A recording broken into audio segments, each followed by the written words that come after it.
Senhor nosso Deus, te agradecemos, Pai, pela oportunidade de estar novamente aqui, Senhor, para falar de Ti e da Tua Palavra. Espírito Santo, esteja presente no meio de nós. Nós sabemos que Tu estás aqui, Senhor. Nos inspira, meu Pai, para continuar falando acerca das maravilhas que Tu faz à Tua igreja. Pedimos a Ti, Senhor, uma bênção especial para as nossas vidas, para a vida do Rony, para a vida do Diego que aqui está, para a minha vida, Senhor. Que nós possamos transmitir aquilo que o nosso coração e a nossa mente reverbera, ó Pai, através de tudo aquilo que lemos e estudamos para este momento. É o que te pedimos, em nome de Jesus. Amém.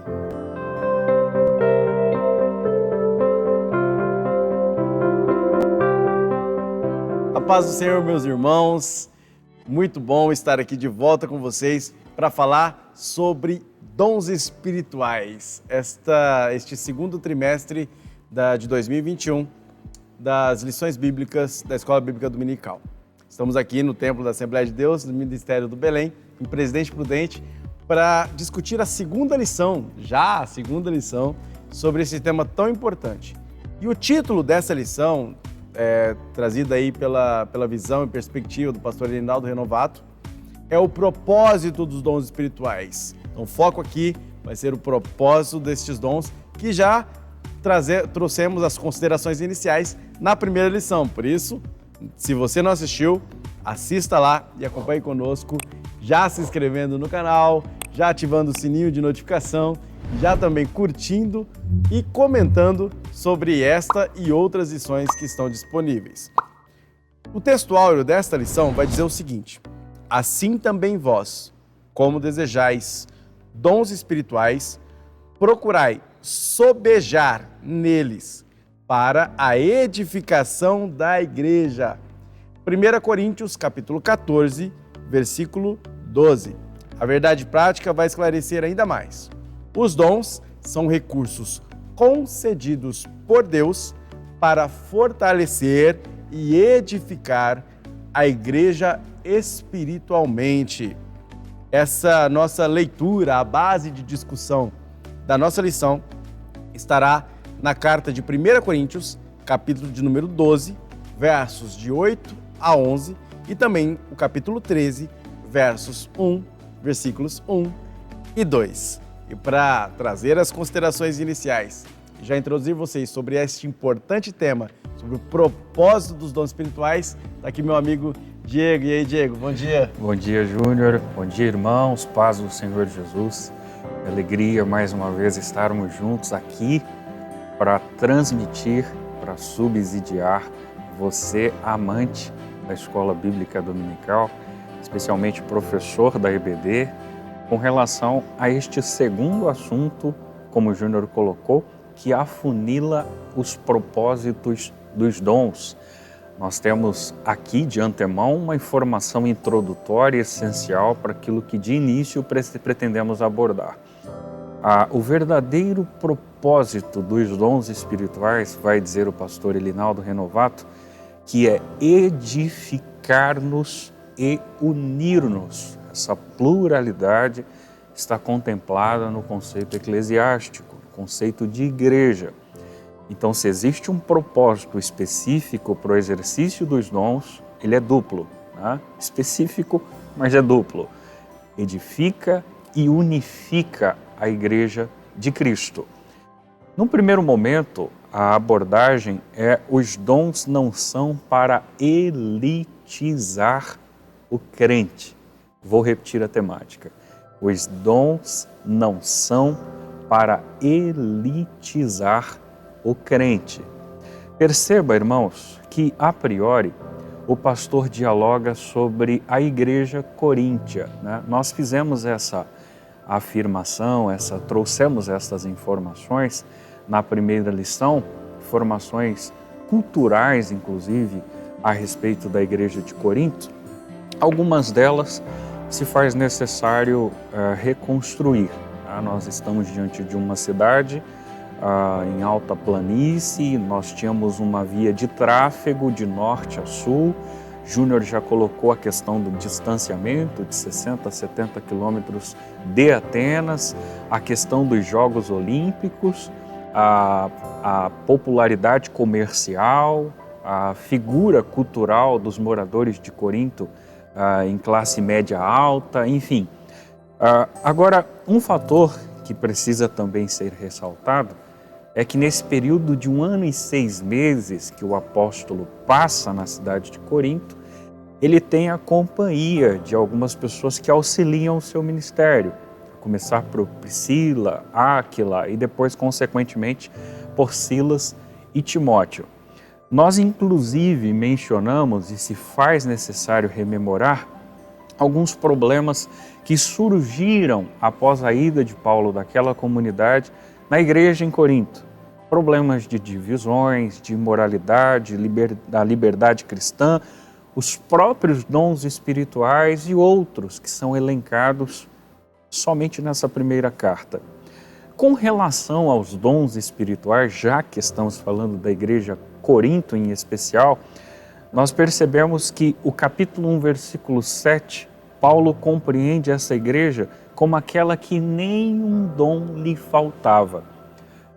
Eu não vou afunilar aqui esse dom que não lhe faltava, simplesmente a classe apresentada no capítulo 12, mas talvez é possível inferir que inclusive as outras classes estavam enclausuradas na igreja de Corinto. Portanto, embora uma igreja com essa demanda de problemas, era simultaneamente uma igreja que dispunha de todos os dons espirituais, conforme afirma a própria figura do apóstolo Paulo. Considere, num segundo momento, a igreja de muitos dons, mas, porém, entretanto, no entanto, todavia, carnal. Essa é a afirmação do ponto segundo discutido por Renovato, que a gente resgata aqui para fazer a abordagem. Perceba que dentro desse comentário feito pelo pastor, em um dos momentos ele diz: aquela igreja, além de não usar corretamente os dons que recebera do Pai, tinha em seus meios divisões, inveja, imoralidade sexual e etc. Como pode, questiona o autor, uma igreja evidentemente cristã ser ao mesmo tempo carnal e imoral? Tá? Ele problematiza essa ideia nesse ponto de número 2. Aliás, ele prossegue dizendo que, diante do relato, especialmente apresentado no capítulo 3, aprendemos que as manifestações espirituais na igreja local não são propriamente indicadoras de seriedade, espiritualidade e santidade. Esse assunto também está abarcado na lição inicial, que é uma lição de cunho mais introdutório, mas que se faz necessário ser relembrado aqui. Então, nas entrelinhas, o que o pastor Elinaldo está dizendo é o seguinte: olha, não considere o dom como um atestado de espiritualidade. Não enxergue por esse ângulo. O dom não atesta a espiritualidade do sujeito. Mas, Diego, a gente conseguiria fundamentar melhor essa colocação? Eu quero crer que o capítulo 7, os versículos 22 e 23 do Evangelho segundo Mateus, sejam claros para a gente compreender essa análise. A fala desse capítulo é uma fala de Jesus e eu faço questão de lembrar literalmente o que lá está escrito. Muitos me dirão naquele dia: Senhor, Senhor, não profetizamos nós em teu nome? E em teu nome, Senhor, não expulsamos demônios? Em teu nome não fizemos muitos milagres? Então lhes direi clara e abertamente: nunca vos conheci. Apartai-vos de mim, vós que praticais a iniquidade. Eu quero crer que você compreende que aquele que está dizendo, exclamando, Senhor, Senhor, evidencia dons espirituais. Perceba que a profecia, a operação de maravilhas, dentre outros, estão citados aqui. Mas o Senhor responde que não os conhecera. Por quê? Porque o dom não atesta a espiritualidade. Aliás, Se você considera o dom como algo importante, considere, por conseguinte, o fruto como algo essencial. Se você é um sujeito que diz, eu não tenho nenhum dom, parece até uma fala um tanto masoquista, né? Eu não tenho, eu sou X, eu sou Y, tenha o fruto do Espírito. Se você é um sujeito que elucida o fruto do Espírito, tenha por certeza que esse tipo de afirmação você não ouvirá. Mas a evidência dos dons, como não atestado de espiritualidade, porque de fato não é, pode finalizar e ter como terminologia essa fala de Cristo, um veredito que condena, que expulsa e que coloca o sujeito como um sujeito desconhecido por ele e que pratica a iniquidade. Por fim, o ponto 3 dessa primeira abordagem fala sobre o dom como aquele que não é sinal de superioridade espiritual. Muito desse primeiro tópico está sendo uma redundância diante daquilo que a gente já ouviu na lição primeira, mas se faz necessário ressaltar. Aqui, irmãos, para ser bem sucinto, eu quero recortar apenas uma fala feita por Elinaldo Renovato. Olha só, muitos creem erroneamente que os irmãos agraciados com dons da parte de Deus são, por isso, mais espirituais que os outros. Há muita gente que enxerga por esse ângulo. Inclusive, algumas pessoas darão tratamento diferente para aquelas que elas evidenciam ter um dom, uma posição, do que para aquelas que elas subentendem não deterem esse dom. Isso é uma falha de personalidade, né? Aliás, a gente precisa tratar as pessoas de igual modo. Naturalmente, que o respeito se dá em dado momento de uma maneira mais incisiva àquele ou àquele outro, diante de um contexto, isso é fato, mas o tratamento é igualitário. Nós não fazemos essa distinção, ou pelo menos não devemos fazer.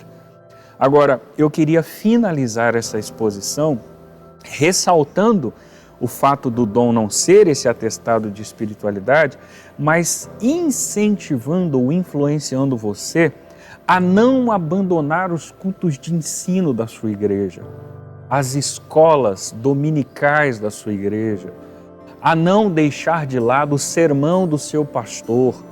Se você tem um pastor na sua comunidade que tem alguma formação acadêmica, que tem uma especificidade na área teológica, que tem um domínio do vernáculo, da língua, que fala um outro idioma, amém, glória a Deus. Mas se você, de repente, congrega em uma igreja que o seu pastor é um sujeito simples, talvez semi-analfabeto, que não tenha finalizado o ensino médio, que não fala ou não conjuga o tempo verbal adequadamente, mas que é marido de uma só mulher, que ama a sua família, que é honesto, que é correto, que busca Deus, não abandone essa igreja. Continue nessa igreja, valorize o seu pastor, valorize as temáticas que são expositivas lá nos cultos de ensino da escola dominical, porque eu tenho plena convicção que sem esse arcabouço teológico, filosófico, sociológico, que talvez este não detenha, ele tem sensibilidade para ouvir a voz de Deus e comunhão com o Espírito Santo. E isso é essencial. Dom não é sinal de superioridade espiritual. Não enxergue dessa forma. Não permita que o egoísmo ou que o egocentrismo brote no seu coração, porque Deus lhe usa. Deus lhe usa para isso, para aquilo, glória a Deus, mas não se veja num patamar elevado ou superior aos outros. Pelo contrário, deveríamos nos ver inferiores aos outros. Proposta dialogada por Paulo aos Filipenses, considerando-os superiores a nós mesmos. Se formos por essa linha de pensamento, acredito que o nosso cristianismo será mais relevante e a nossa vida mais frutífera para a glória de Deus Pai. Quero voltar a palavra para o meu amigo Júnior, porque o tópico 2 fala sobre edificar a si mesmo e aos outros. E aí, Júnior? Irmãos, eu estou aqui embevecido com a exposição do Diego, exatamente por causa da força com que as palavras reverberaram no meu coração, principalmente lembrando a todos, né, sobre a necessidade de nos manter sempre na posição de joelhos. Joelhos em relação aos outros, na humildade. Joelhos em relação a Deus, em relação à adoração. No quesito adoração. Devemos lembrar sempre, Ele é o Pai, nós somos filhos, Ele é o Senhor, nós somos servos. Esse é um aprendizado constante que deve ser rememorado sempre. E o exercício dos dons, ele tem funções e propósitos, tanto nessa área coletiva, como é bem especificado pelo Diego, quanto na questão particular. E aí a palavra aqui deste segundo tópico é edificação. Edificação própria, edificação dos outros, edificação até daquele que não crê, do não crente. E esse diálogo que o pastor Elinaldo Renovato faz nesse tópico 2 vai lembrar-nos que o dom, principalmente aí com especificidade, o falar em línguas, porque ele usa o texto de 1 Coríntios 14, 4, ele vai falar que há uma edificação própria. Quando você exerce um dom, quando você tem esse privilégio de receber o contato direto com o Espírito Santo, a crescer este relacionamento com Deus, transformando em um diálogo íntimo, cotidiano, sabe aquele lugar secreto, aquele momento de intimidade com Cristo, aquele momento de intimidade com o Espírito Santo de Deus? Pois bem, tudo isso é muito bom. E edificar a si mesmo também é um dos propósitos. Edificar ao próprio crente que exercita esse dom também é o propósito do dom. O comentário Moody, ele vai fazer uma divisão entre aquilo que Paulo enfatiza no capítulo 14 de 1 Coríntios em relação ao culto particular e ao culto público. Paulo chega, portanto, até mesmo a orientar a procura dos dons baseados nesse critério. Aquilo que é ligado ao culto particular, ou seja, aquilo que eu ofereço a Deus no meu particular, no meu devocional, e aquilo que eu ofereço a Deus de modo público. Então Paulo diz, olha, que seja importante que, se acaso levantar profecia, que levante 2 ou 3 e que os outros julguem. Ora, se alguém falar em línguas, culto público, que haja quem interprete. E se não há quem interprete, que fique calado. Portanto, essa ideia que Paulo traz no capítulo 14, que às vezes polemizam bastante, é preciso simplificá-la, mostrando que Paulo está dando ordens com relação à prática do culto, com relação à liturgia do culto, com o cuidado para que não se extrapolem as coisas, para que não cheguemos ao ponto de rememorar aquilo que o Diego falou, citando Mateus capítulo 7, de que o exercício dos dons seja, na verdade, mais um teatro do que qualquer coisa. Devo lembrá-lo que o Diego citou o texto e ele disse, Jesus respondendo àqueles que diziam Senhor, Senhor, nunca vos conheci. Verbete bem acentuado, nunca, em tempo algum, em nenhum momento atrás. Ou seja, desde o início, teatro puro, talento humano, ou muitas vezes mesmo influência satânica. Olha só o perigo que é.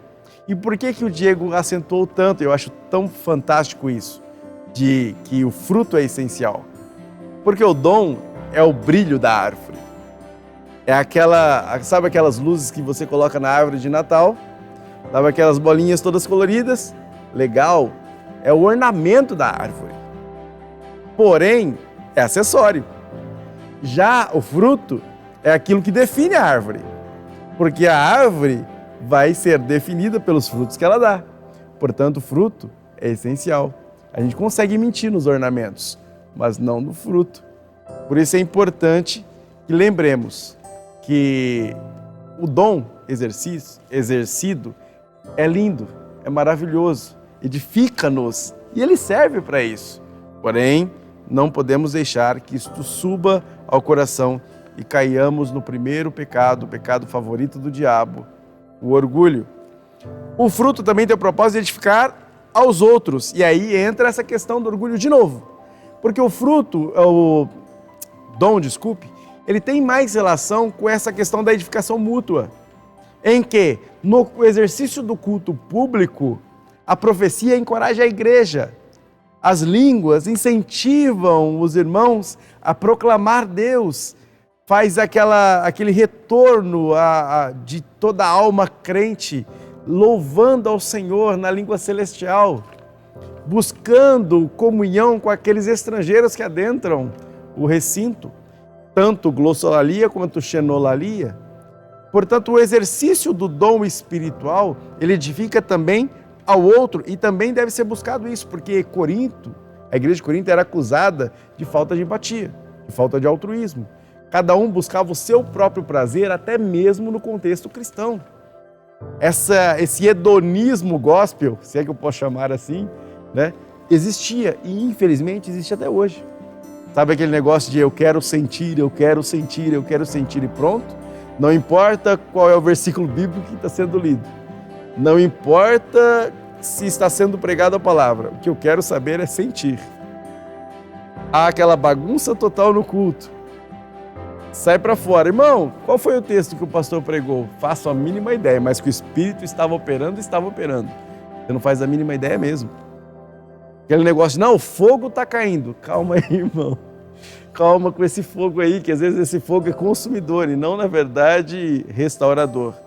Temos que tomar muito cuidado.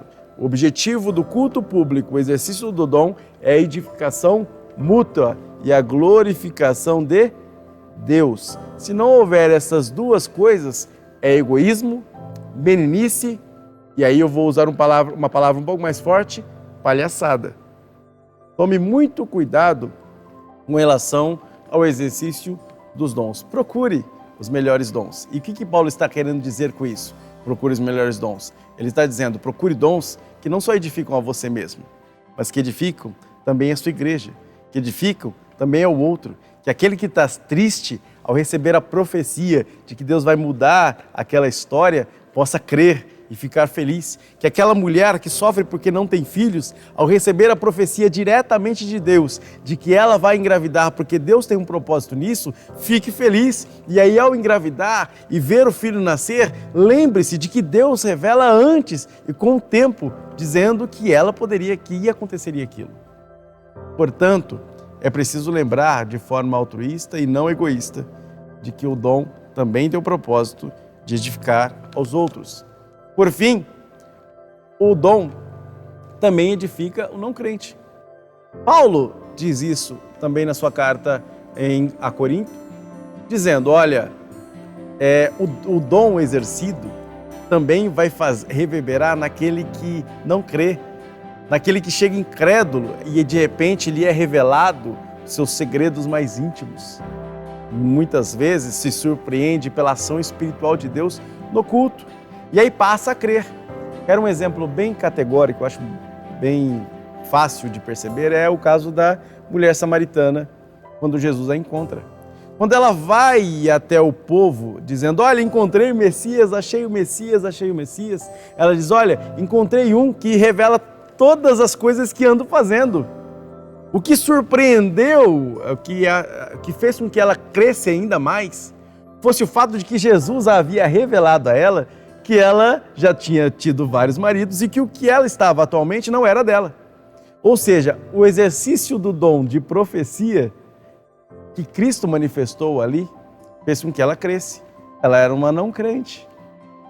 Portanto, meus irmãos, o dom espiritual no culto público também auxilia na função missional da igreja, que é lembrar aos não crentes, lembrar as pessoas que não creem que Deus ainda está ativo no mundo e o Espírito Santo ainda está ativo no meio da igreja e que, portanto, mais do que nunca, nós, pobres pecadores, precisamos da ação de Deus em nossas vidas, da ação salvífica, da ação restauradora, da ação capacitadora do Espírito Santo, para que possamos prosseguir, seguindo rumo ao alvo, aquela suprema vocação, aquela busca necessária do céu, da salvação e da nossa libertação, do êxodo, do verdadeiro êxodo, da libertação, a chegada à terra prometida, a Jerusalém celeste. Mas aí eu volto a palavra ao Diego para trazer para nós esse lembrete. acerca da edificação de todo o corpo de Cristo. Né, Diego? É isso aí, Júnior. Tópico de número 3. Nós continuamos nesta mesma linha de raciocínio apresentada agora há pouco pelo Júnior no tópico de número 2, com especificidade na edificação do todo, do corpo de Cristo, né? A priori, nós temos os dons na igreja. A primeira carta de Paulo aos Coríntios, os capítulos 12 e 14, especialmente, falam sobre os dons ou sobre o uso dos dons na igreja. Mas o Júnior fez uma colocação sensacional na aula anterior e ela se faz necessária ser reprisada aqui. Entre os capítulos 12 e 14 existe um ponto balizante, o capítulo de número 13, aonde Paulo vai dialogar o caminho mais excelente. Ele finaliza o capítulo 12 fazendo essa publicidade, né? O apóstolo Paulo olha para os irmãos de Corinto e diz, olha, agora vou lhes mostrar um caminho ainda mais excelente. E ele vai dialogar o capítulo de número 13 justamente acerca do amor, como um fator essencial, crucial, acima do exercício dos dons. Naturalmente que Paulo está dizendo o seguinte, se você exercer o dom com a ausência do amor, você vai ser como um metal que soa, ou como um sino que tine, né? Essas são as especificações feitas por Paulo apóstolo. Ou seja, não tem grande valia se o seu exercício dos dons é ausente de amor. Então o amor é um fator primaz, é um fator indispensável, essencial para essa situação, a saber, o exercício dos dons. Perceba que tanto nas cartas de Paulo aos Coríntios, capítulo 12, Romanos, capítulo 12, Efésios, capítulo 4, onde nós temos aí dezenas de dons catalogados, todos estes, sem falar dos implícitos, se o exercício deles estiverem ausente do amor, é frio e é inválido, né? Isso é muito sério, irmãos. Então, tudo que você fizer com relação ao exercício dos dons, precisa em primazia ser feito com amor. Agora, o ponto seguinte, ou ponto de número 2, se assim podemos chamá-lo, os sábios arquitetos do corpo de Cristo. Aqui nós temos a seguinte informação inicial: Deus levanta homens para edificarem espiritual, moral e doutrinariamente a igreja local. A igreja é o edifício de Deus. Aqui eu fiz uma relação com um conceito pedagógico. Na pedagogia, nós exploramos muito o conceito do andaime. Está muito atrelada essa figura da construção civil, né? Que é um andaime que você vislumbra mais facilmente. Mas como que o conceito pedagógico aborda essa história do andaime? Então vamos tentar funilar essa discussão. A figura que centraliza essa abordagem é Vygotsky. Vygotsky, formado em literatura, em história e filosofia, tem os seus escritos hoje destacados, muito especialmente na psicologia e ainda mais na psicologia infantil. Vygotsky nascera no final do século XIX, mas tem evidência no início do século XX, vivera muito pouco tempo, apenas 37 anos, mas deixara inúmeras contribuições. Aliás, o período em que Vygotsky vive, era um judeu, mas nasce na Bielorrússia, ele convive com aquele período áspero da União Soviética, em 17, com a Revolução Russa, por exemplo, em Lenin, e finalmente no final da década de 20 com Stalin, né? Então ele sofre muita censura nos seus escritos. Mas um dos seus desenvolvimentos era exatamente o conceito de ZDP, que é Zona de Desenvolvimento Proximal, ou como alguns autores preferem, Zona de Desenvolvimento Iminente. Essa ZDP, Zona de Desenvolvimento Proximal, ela compreende dois conceitos dentro dela. O nível de desenvolvimento real, que é onde, num conceito educacional infantil, a criança tem a sua independência para a solução de problemas, e o nível de desenvolvimento potencial, onde a criança depende da intermediação de um adulto para a solução dos seus problemas. O porquê dessa associação da ZDP com a ideia dos homens que edificam espiritual, moral e doutrinariamente a igreja? Porque uma parcela da igreja, nós temos aí os neoconversos, os novos convertidos, que ainda são bebês espirituais. Outros que avançaram desse período sensorial, mas que ainda não tiveram o seu intelecto ainda forjado pela palavra de Deus e, portanto, ainda são meninos espirituais. E estes homens chamados, que são usados por estes dons, vão pedagogicamente trabalhar na vida destes para que a sua realidade real, que é aquilo que eles por si só conseguem solucionar, eles tenham o acompanhamento pastoral para a zona potencial, para que os problemas dos quais eles não solucionam sejam acompanhados de perto por um líder religioso, por uma figura pastoral, por alguém que tem o exercício dos dons.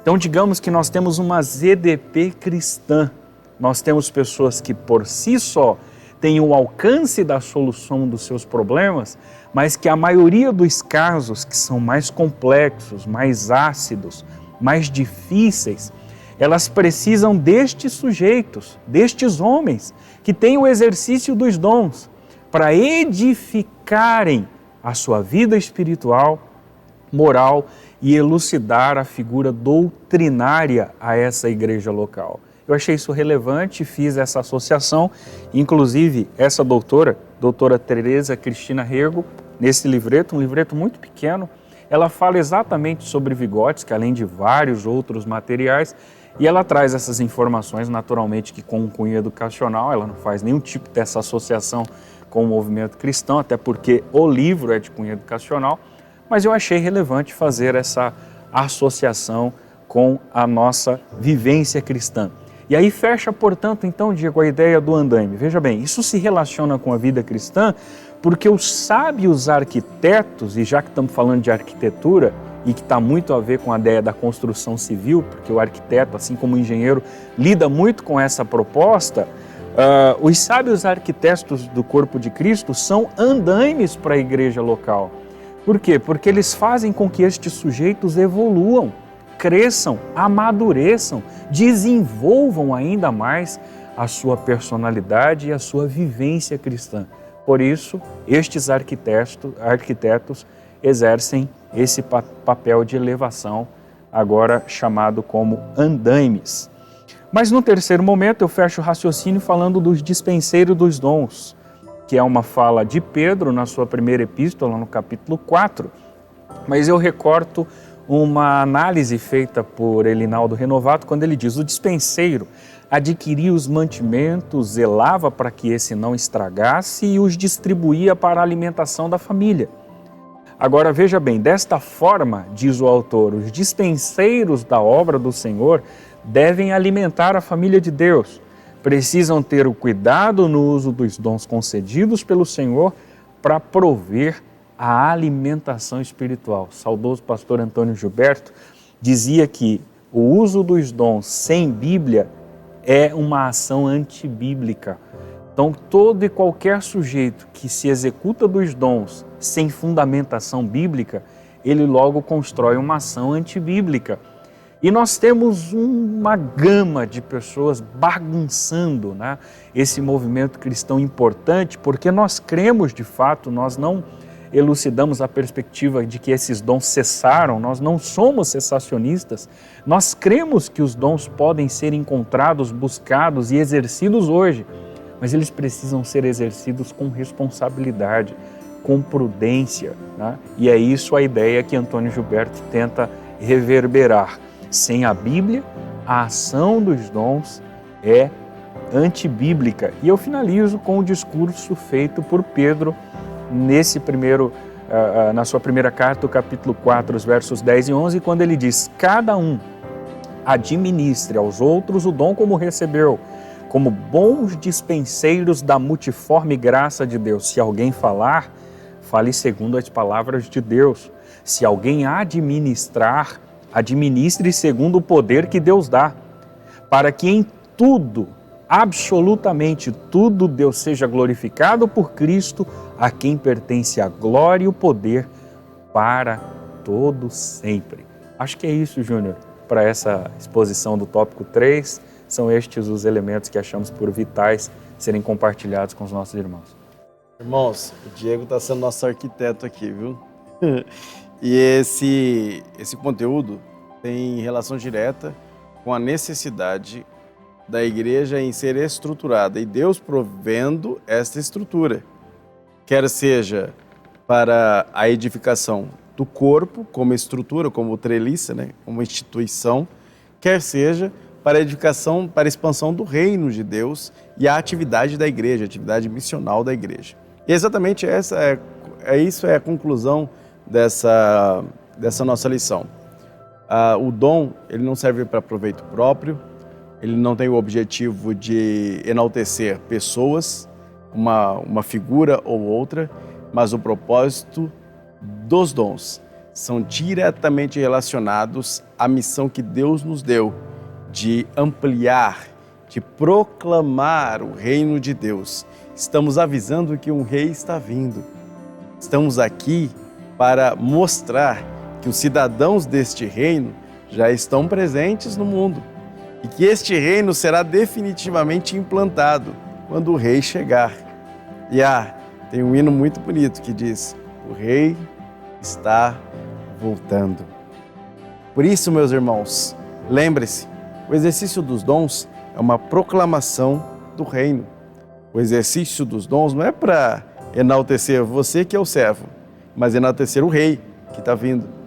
Por isso, glorifiquemos a Deus e continuemos proclamando que o rei está voltando.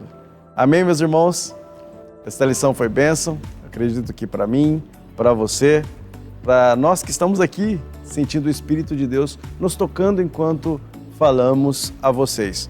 Por isso, não deixe de deixar o seu like, lembre-se de nós nas suas orações, conversa com a gente aqui nos comentários, compartilha cada vez com mais pessoas, para que outras pessoas possam sentir aquilo que sentimos, possam receber também daquilo que Deus nos mandou fazer, que é a nossa missão, que é transmitir a você ensino salutar das Escrituras para a edificação do corpo de Cristo, não é, Diego?